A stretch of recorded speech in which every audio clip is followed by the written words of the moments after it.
maamulka gobolka Shabeellaha Dhexe ayaa maanta olole isugu jira dayactir iyo nadaafad ka bilaabay wadada isku xirta magaalada Jowhar iyo garoonka diyaaradaha ee gobolka waxaana maamulku halkaasi saaka uu ka bilaabay ololahani oo gaadiidka jara geedaha iyo kuwa qashinka qaada ay halkaasi ka howlgalayeen gudoomiyaha maamulka gobolka iyo ku-xigeenadiisa ayaa halkaasi gaara si ay u soo kormeeraan goobaha ololahani ay ka socdeen waxaana ugu dambeyn warbaahinta la hadlay gudoomiyaha maamulka gobolka Shabeellaha Dhexe Cali Cabdillaahi Xuseen Cali Guudlaawe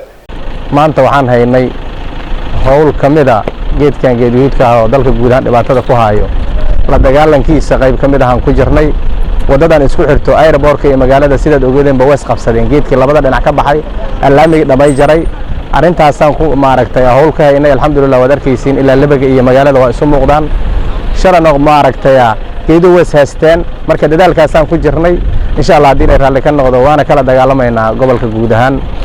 meel kasta oo ku yaala geedkan dhibaato ku noqday muddo kooban oo meeshaad ka shaqaysaba muddo maaragtay laba sitmaan ama bil gudaheeda waxaad arkaysaa geedka aad goyso haddana inta ka weyn aad arkaysaa waa geed guud ahaan dalkan dhib ku haayo marka insha Allah waxaan la Shabeellaha Dhexe la dadaalo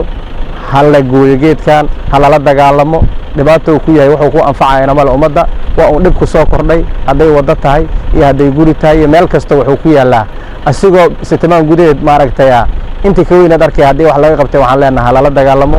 waana maaragtay guud ahaan Shabeellaha Dhexe waxaan leeyahay waa mahadsantiin hal wada dadaalka insha Allah waana isu furaynaa airportka iyo magaalada inta u dhaxayso meel kasta oo ku yil geedkan in laga shaqeeyo saas rajaynaynaa wada arkaysiin wadada shalay waxay ahaaday wada cariiriya maantana wada jeedin labaga ilaa magaalada way isu furan yihiin